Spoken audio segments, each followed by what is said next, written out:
Well, well, Say, thank you so much for helping my project. Could you introduce yourself?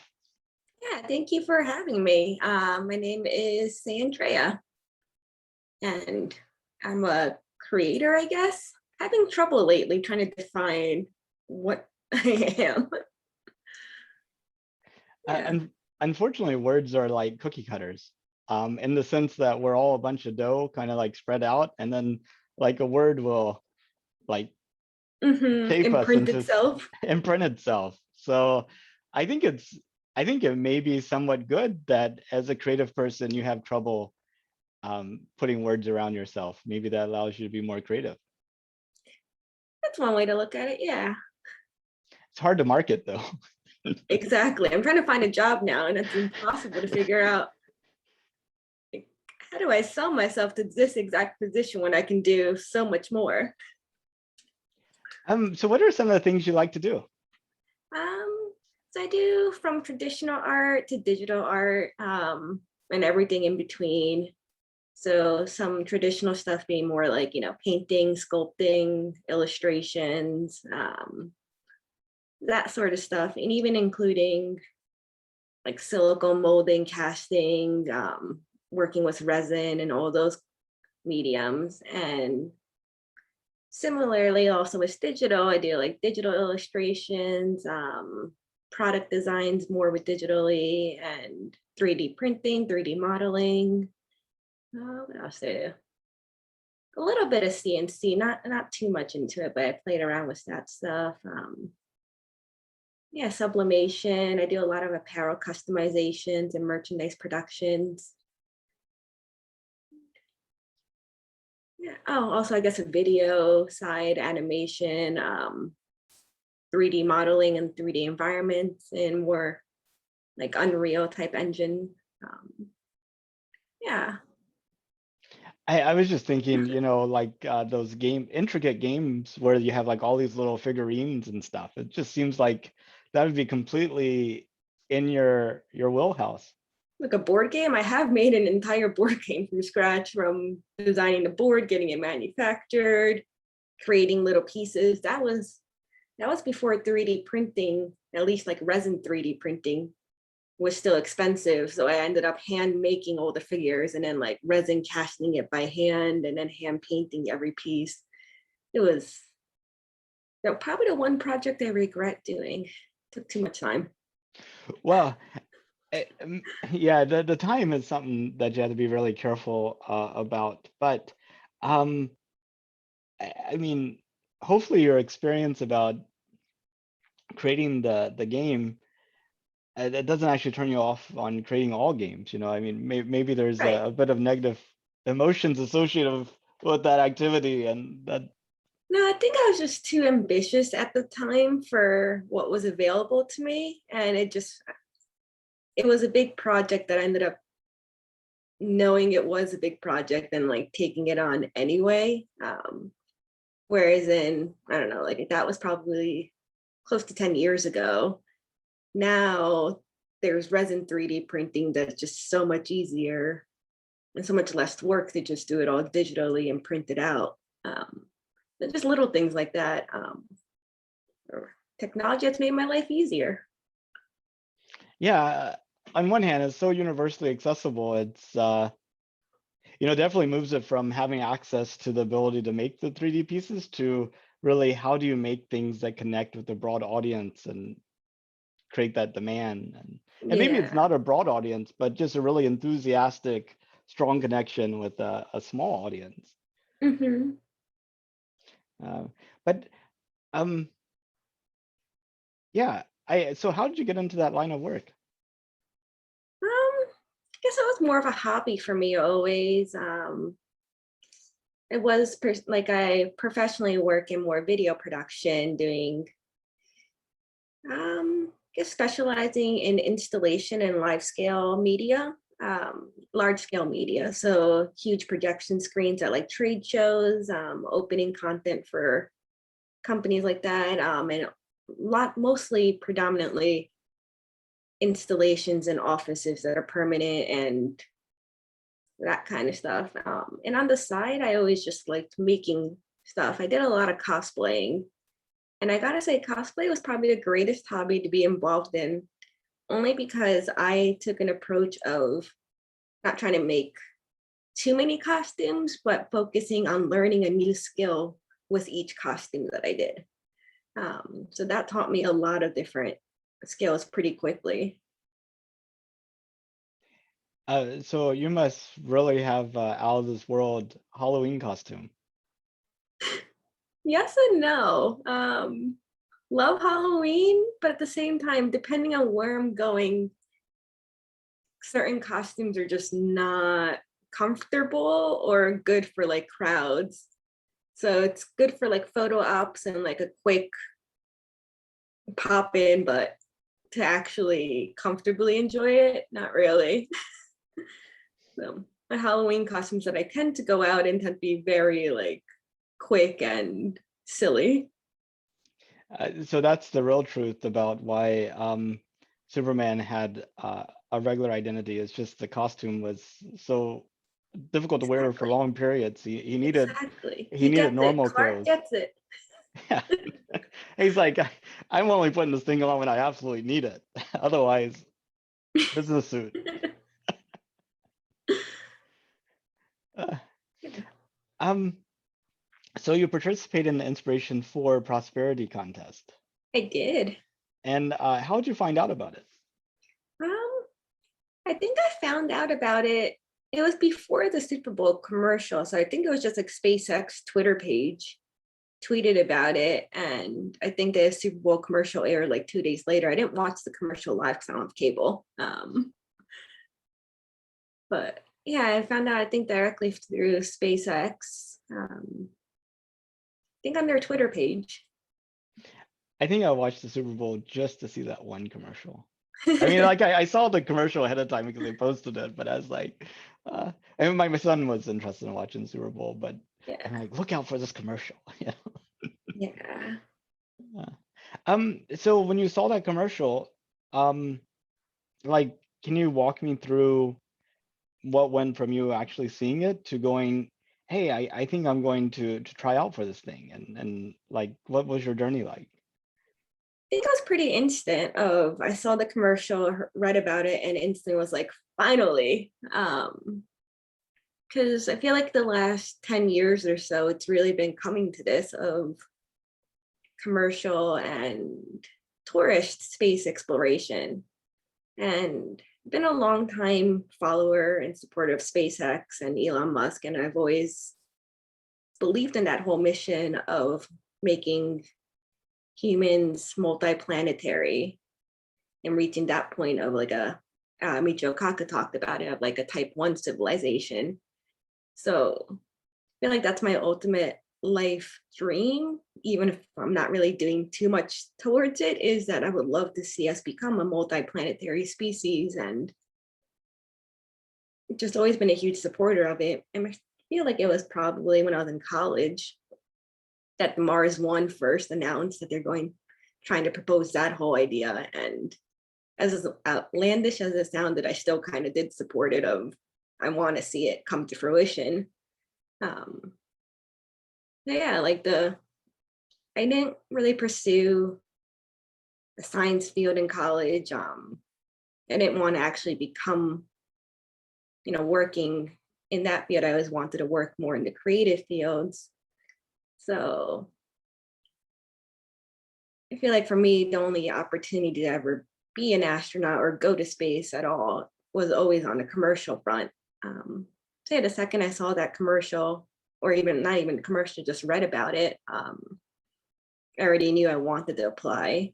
And it was a little hard at the time. I lived in New York and moved to Colorado during the pandemic. And I actually happened to be back in New York for the months of January, February, March.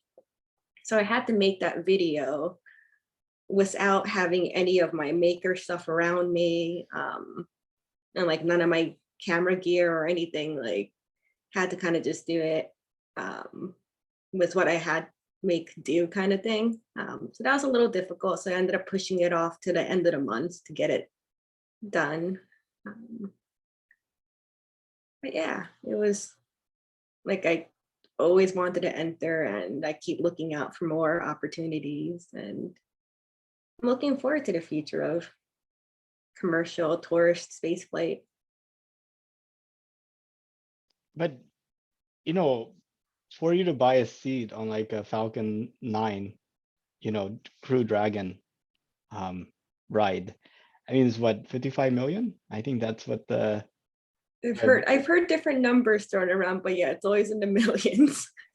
oh, have you heard something higher or lower than that? I think I heard 25 before, but maybe I'm just misremembering too. But yeah, it's always one of those numbers where I'm like, yeah, can't afford that. I well, I realize you may not have that much in your bank account, but why do you think you can't afford it? Mm, I mean, I feel like this most technology when it first comes out, it's very limited to the number of people that it's accessible to, even cell phones or computers. Before it took, a decade or two until those technologies really did become consumer level. So I'm not discouraged by the fact that it's 25, 50, whatever million that it is. I'm hopeful that it actually just comes down from there. But I mean, I look at like who's the author of Harry Potter? I should know that. J.K. Rowling. J.K. Rowling. Rowling. Yeah. Rowling. So I mean, she writes this book, and I think she could afford a seat at this point. Yeah, probably. And then you like look at these people that like the creator of Warhammer. I wonder if they could afford a seat at this point. Hmm. Just I mean, just seems so tantalizing and close. I mean, it's like it's far away. I mean, like you're not going to get there working at Chick-fil-A for sure. Right. But if you create a little restaurant that sold chicken nuggets and became very popular, it'd be like really, really. I mean, it just seems so. I mean, I have no idea what it takes to make 55 million. Well, actually, even 55 million is not enough, right? Because who would spend their entire like everything they had on like this Right. one trip, I mean, so really you're talking probably needing like conceivably a lot more than 55 million to be able to make it feel affordable that you could spend that much, Right. for that one trip. I'm just waiting for a Mars sign up of volunteers to go to Mars. Yeah, so I mean, explain that to me. Why would you want to go to Mars? Um, you know, it's not going to be pleasant. It's a desolate wasteland essentially, but I feel so captivated by the thought of being on another celestial body and surviving there. Um, I don't know why I'm so drawn to that idea. Um, it was the guy who wrote Alice in Wonderland, Lewis C.S. Lewis. There's a quote by him. I can't remember the exact quote, but it's something along the lines of, "If you can't like find where you belong here, maybe you're meant for another world," kind of thing. And that's always stuck with me. Where I look at it with Mars. Oh, I think I'm meant to die there. I don't. The life. I feel like the first, I don't know, at least 3 generations there won't be pleasant. It's gonna be, for lack of better words, a shitty wasteland. Um, but yeah, I'm just interested to see the beginnings of it. Yeah, I guess I mean, I am interested in going to Mars myself, so I don't ask that as somebody that finds the idea uh, completely foreign and odd. But Mhm. I've been doing a lot of kind of analysis on why I would want to go, and what I should be doing here to kind of prepare for it, and those types of things. And I think and I had this. I mean, it'd be cool to do something significant. I think that's ultimately what Right. people are looking at. We live in these lives where we don't matter. That Mhm. we could just disappear, and literally life would continue right on as it was, you know? But the idea of actually going to a new place and starting stuff, and then like other generations being like, but one for these people taking those bold steps, we have never been here. That, Yeah. that idea of actually having created something of significance that leads to a whole new um world. I could see how compelling that is. Yeah. I mean, I like creating in general. So I just feel like Mars and creating life and civilization, there's the ultimate creation. But I wonder if we really understand what that means. I mean, I was thinking, I mean, like for example, if we were to like live on Mars, we would need to be able to produce everything that sustains us in a very small footprint. Like, Mhm. I mean, right now there's probably tens of millions of people needed to support my life. Whenever you like look at the electricity and the bulb and the house and the sewage and the food and the car and all that. I mean, if you were to put a circle around that and what was needed to support them, probably be a very large circle and the millions Right. of people. So obviously won't be able to transplant all that to Mars simultaneously. You'll have a very small footprint. And I've been doing like these mental exercises of, well, if it's possible to live on Mars and produce all your own food and have your own water and have your own energy and have your own air, then it should be possible to live on a residential lot in the suburbs of Houston and produce all your own food. And then you Hmm. go, wow, that's like so difficult. But then I think, well, that's not possible. Then Mars definitely isn't possible. So, so I kind of been working at Yeah. the problem from that direction. I was wondering what you thought. That's interesting. Yeah.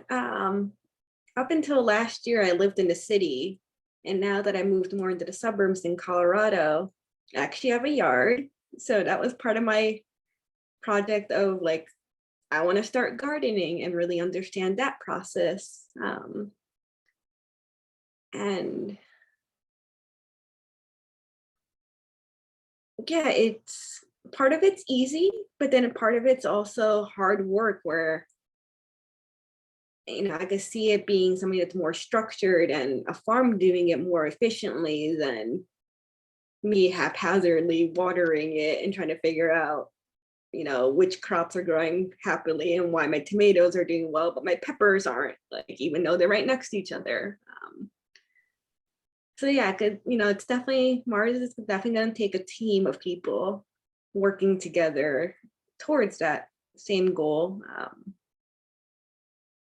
think there's only so much you can do by yourself. Like you can grow some herbs and like some vegetables, but I have too many tomatoes despite I only have two plants. And I could see that somebody being like, "Hey, I have tomatoes. You, as my neighbor, you got cucumbers. Let's trade," kind of thing. So I think Mars is going to have a very different mindset as well, compared to Earth when it comes to resources. I don't know. Have you watched The Expanse? I have, yeah. Yeah, so I feel like that show captures it. I just started the books, but I feel like that captures it pretty well. Of humans on Earth have a certain mentality, and in Mars, and Martians, they have this more communal mentality of working towards a single goal, so they don't understand certain selfishness kind of aspects. But I'm interested to see like what kind of society could develop on Mars, how resources are distributed, and yeah, it's gonna be very different. But even if it did take a group of people, it seems like before we start creating Mars colonies, we should create Earth colonies, like little self-sustained communities here Mhm. on the Earth. Because I mean, that'd be far easier. And It's true. the cost of being wrong is far cheaper. Hmm. And then once you figure out what the successful recipe is, then you can package that up and send it off. That's a very good point. Yeah, there should be. That would be a cool initiative to see start up of like different communities that are trying to prove this self-sustainability. And okay, so you created your Inspiration for Prosperity video. How Mhm. did you go about promoting it? I didn't do too much promoting of it. I feel like um, I my I run a brand for myself called sayandrea.com, where I produce mostly drone related apparel merchandise. Lately, I've been exploring more like space related themes, but for that, my main audience tends to be more Facebook and Discord communities, and a lot of them aren't on Twitter. So the inspiration for contest being predominantly Twitter related. Yeah, I didn't do too much outreach from it, but it also didn't seem like it was, you know, focused on a popularity contest. It was more about what is your story, and it's not just the number of votes that's going to make you win, which is also why I actually entered a contest. I absolutely hate contests that are just strictly number of likes and votes kind of thing, because you could just get bots for that. um but yeah, I like the message and the way this contest was presented. So I was just hoping that, my actually moved my entire site from a different platform over to Ship for Shop, and I still kept it on Ship for Shop, and I like it. Um, and I was just hoping that they would like my story and what I do enough to be considered. You know, not too much promoting. No, that's 100% makes sense. And that was really, really a key part of the contest was um, the inspirational story. But that's such a slippery thing. It's hard to judge inspiration. I mean, inspiration's in the eye of the beholder type of thing. Right. And um, I mean, if you were creating a contest like this, um, how would you go about picking the winner? My job in video production, I've had to do a lot of casting for people for roles. So I feel like it would be pretty similar, where, I mean, it really depends on what the end goal is. So, what Inspiration for was looking for probably is very different than what Discovery is looking for their show of Who Wants to Be an Astronaut. It's different end goals and different personalities and that sort of aspect. So I feel like it would, yeah, really depend on if I'm producing this as a show or producing this as like a nonprofit thing. Like, what am I like? What's the message I'm trying to convey through this contest that I'm hosting would change actually how I go about and like what I'm looking for in a person. Yeah. Well, I mean, did you apply for Who Wants to Be an Astronaut? Um, I started the application and just keep putting off making the video part. So I should get on that. How confident are you that Who Wants to Be an Astronaut is actually going to happen? Um, I feel like a little more than 50%, like it actually seems very likely. The fact that it's already been announced to this scale with a major company like Discover gives pretty high hopes. I mean, working in production, I know how a lot of things get like, projects before they get announced to the public. So it's already past that stage. It's already got announced to the public, which is usually a very good sign. It could still get canceled. But I'm also big, I've been following like Axiom. I actually just applied for a job there. But I do like where Axiom is headed, and how they, their whole mission and everything. And the fact that it's Axiom is building their whole extra capsule thing, and they want to set up their own ISS separate and make it all about commercial. Discovery already has that channel of where to show that's going to be stationed in that whole agreement. So I feel pretty positive that, it's going to happen. The dangers would have been stuff like, you know, Inspiration 4, or if any of Jeff Bezos's flights was like William Shatner and anything like those more commercial flights, if any of those things had accidents that would change public perception, those are the dangers that I could see it canceling the show. But as of now, I see pretty good hopes for the Who Wants to Be an Astronaut. Yeah, I need to get on my application too. So I was actually just looking at their jobs to see if there had any job listings that were like about for that production, because I'd actually rather be on the production end, not on the camera side. have you heard of Space Hero?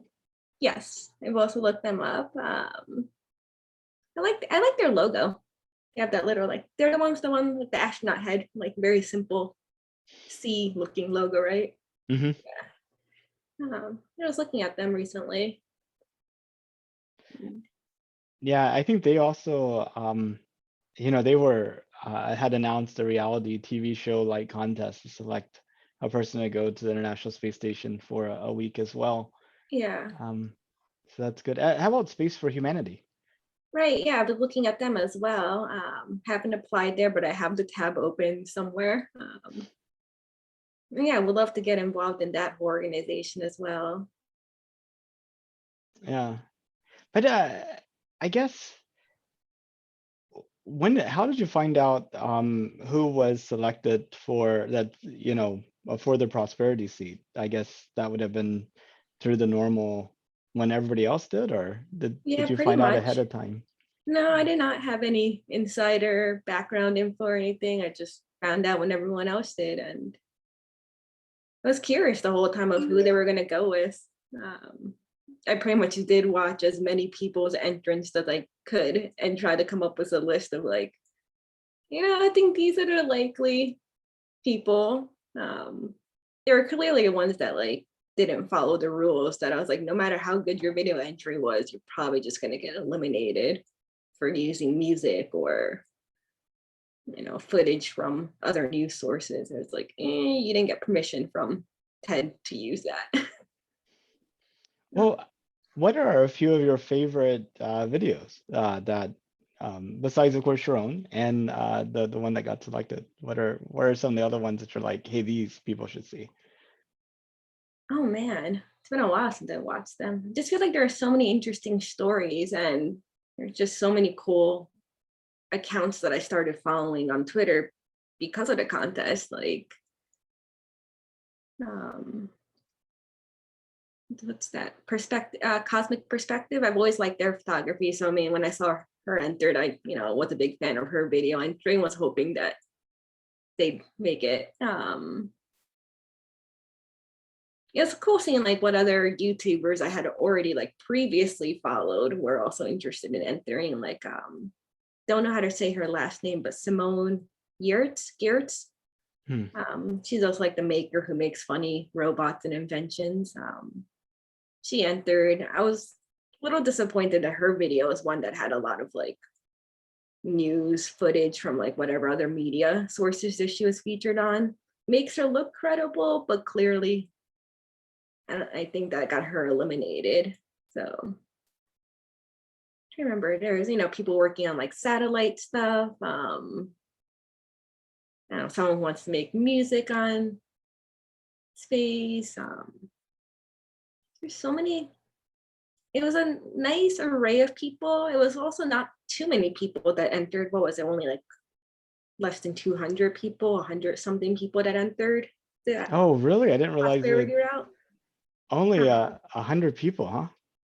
it was pretty. It was less than 200. It was over 100, but like, yeah.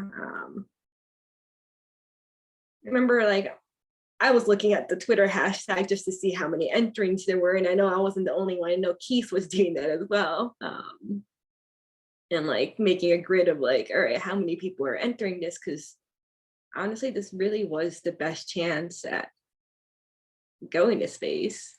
I don't know how, I think more people did the St. Jude's raffle donation route. You know, making a video and making a website was a lot more effort compared to just donating. So yeah, Absolutely. it was surprisingly little amounts of people I feel like that entered. Hmm. I just wonder if that might discourage other people from creating similar type of programs. Like, I mean, if you're like looking at doing something like this for fundraising or to Mhm. promote your business, you would kind of want to see an overwhelming reaction and interest But to they it. also did raise the 200 million that they were trying to for St. Jude. So as a fundraiser, it ended up being a success. Um, I think they definitely want to make sure it looks like a success. But I think the Mhm. challenge is that of that 200 million, 125 was I donated by came from Jared, Elon. I know. well, from Jared, and then Elon donated another 50 million, right? Yeah, So really the fundraiser only raised, like you know, 50. yeah, 25, 30 million dollars, so I mean, if you're like looking at this as a fundraiser, yeah, I don't think you could depend on Jared and Elon. I mean, it'd be easier to pitch to them directly Right. instead of have some type Yeah. of mass market fundraiser type thing. And I've always a little bit off topic, but the whole fundraiser aspect, like I feel like with GoFundMe's, Kickstarters, even things like Patreon and OnlyFans, I've been a little uneasy about the whole idea of, I don't know, I feel like there's just this mental, I don't, how do you say it? Like responsibility is now put on the lower class to distribute its own wealth as opposed to traditional fundraising usually came from, grants and pitches made to the wealthier people. So I don't know if I actually really want fundraising to really be the responsibility of mid and lower class majority as opposed to the philanthropic efforts of those who are wealthy and have the money to distribute. So I don't know. Hmm. Yeah, it's well, I mean, I guess if we all combined our efforts, it adds up to a lot. It's a Yeah, that question is of true. uh, and maybe makes it harder for one person to control it all, um, or a small group. But it's kind of interesting. Um, well, I guess when did you find out about our plans to go back to the moon in 2024? Um, a couple years ago, I want to say. I feel like most of my Twitter and my news cycles are usually like space and science, like all general science and tech related stuff. And yeah, I tend to just see a lot of these news NASA stuff kind of pop up. So I don't know when I started following things along Artemis in the moon mission, but it's been a while. I'm Hmm. excited for that. I mean, I feel like as a kid, must have been like third or fourth grade where you're learning about like solar system and the early shuttle missions and stuff like that. And then you're like, I want to be an astronaut. Then you realize, oh wait, NASA has no funding now and there's no more space programs. So yeah, as a kid, I was a little discouraged to like pursue it as a field, and it's been exciting seeing more space missions announced, more probes to different planets, and the fact that we're finally sending people back out there. And so you wanted to be an astronaut as early as like elementary school, you're saying? Yes and no. I always found it interesting, but I never pursued it seriously as a career. I mean, at the same time, I also wanted to be a magician. So you know, childhood aspirations. I understand. I mean, people want to be a firefighter, a teacher, a Yeah. sports hero, uh, Yeah. all these things. Um, would you believe that like 80% of the people that I talk to who aren't in the space community, like at Starbucks, randomly on the street, that type of thing, don't know that we're planning to send people back to the moon? Right. A lot of people, yeah, don't. I feel like a lot of my friends get their news related, like space news, through me when I'm like, hey, did you know this? Like even the Skittles zero G flight partnership little contest thing. Like I'm the one that's sharing that to friends of like, yo, enter this. I'm your obligatory +1 if you win. And so I didn't see the Skittles zero G thing. I know. Mm-mm. Yeah, I'll send you the link. Skittles and zero G just kind of partnered up where with Amazon. So if you buy a bag of Skittles for $2, the cheapest one was like $2.19 on Amazon. You buy that, and then you can also just enter just by giving your email or whatever to Skittles. But yeah, they're just trying to push sales of Skittles, and they're picking one random person to win a zero G flight. And it's still ongoing. Like you can still enter. I think it was until today or something, or Friday or this Friday. So Well, I'm glad we're talking today. yeah. I actually been on the zero G flight. Yeah, I'm jealous. Yeah, me and my sons, we went like 4 or 5 years ago, Oh, that's awesome. I wanna.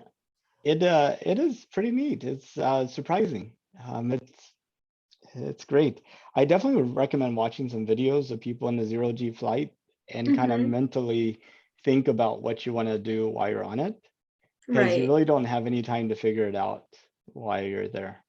Yeah, I'm sure it's very quick, the whole experience. Yeah, you get basically 15 parabolas. The first one is simulated Mars gravity of like 1/3 gravity. That one felt weird. And the next two is like 1/7 gravity to simulate like the moon. Mm-hmm. And then the following 12 are like uh, free fall, zero G. And they felt comfortable and nice.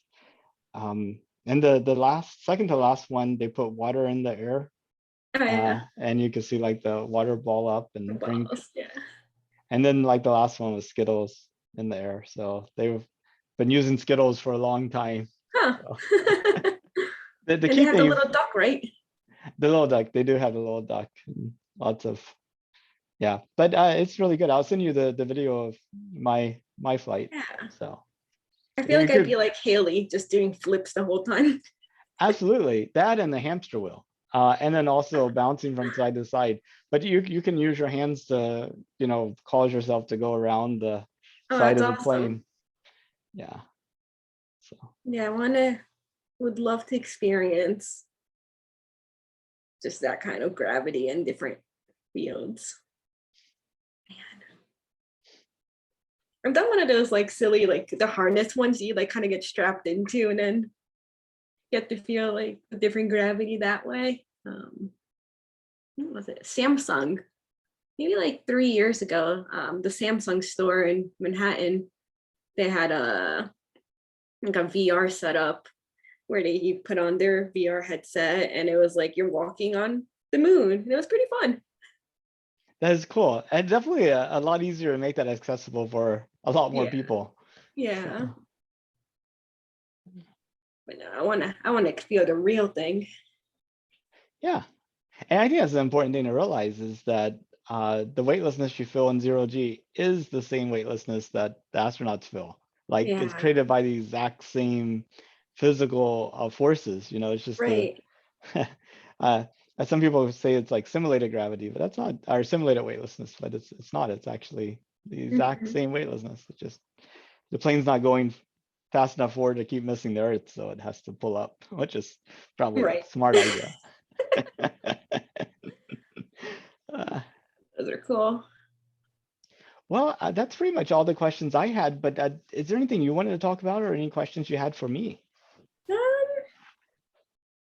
well, I'm starting a new project. Um, that's attempting to grow mushrooms on Martian soil. That sounds So, exciting. yeah. I randomly came across like online of like you can buy soil samples that are like, I think 93%, 94% accurate to that of Mars. It's mostly like Mojave Desert um, sand that they add like extra iron and I forgot what else too. But yeah, like all the kits that I saw was that were like little microgreen related plant growing, but been interested in more like mushrooms. So been researching a lot of like mushrooms recently and kind of have a game plan of what I want to do with this project and a little site set up um, to keep it as like a blog of like progress updates. But yeah, I'm excited to do that. Yeah, you have to send me the link. I'd love to keep an eye on it. Yeah, so it's called Marcelium. Mars Celium. Yep. I like it. Yeah. Uh, Well, yeah, that's about it. I feel like this was a lot of fun. Thank you for featuring me. well, thanks for talking to me. I see this as being a time capsule for those people that are living in Mars several generations after you've gone, to kind of look back on this time when space looked possible but hadn't quite happened yet. I think it's like what you're doing, I feel like is gonna end up being a nice, important, like, yeah, like you said, like a time capsule. It's gonna be cool to look back on. It's cool that you're doing this. I mean, can you imagine your great grandchildren in a Martian high school, uh, having to do a project on what were people on Earth thinking before we took those next steps on the moon that led to the Right? path out into the rest of the solar system. Or like, my great grandmother was one of the first settlers, say Andrea. Right? That'd Um, be cool. and I wonder what she thought. And then they come across this video and they're like, whoa. Yeah. Yeah, it's gonna be a cool time capsule. I wonder who'll be watching it. Absolutely. Well, thank you again so much and have a good rest of your day. And if you know anybody else that'd be willing to have a conversation, I do have over 1,100 more days to go. Sounds good. Okay. Take care Thank then. you. Bye. Bye.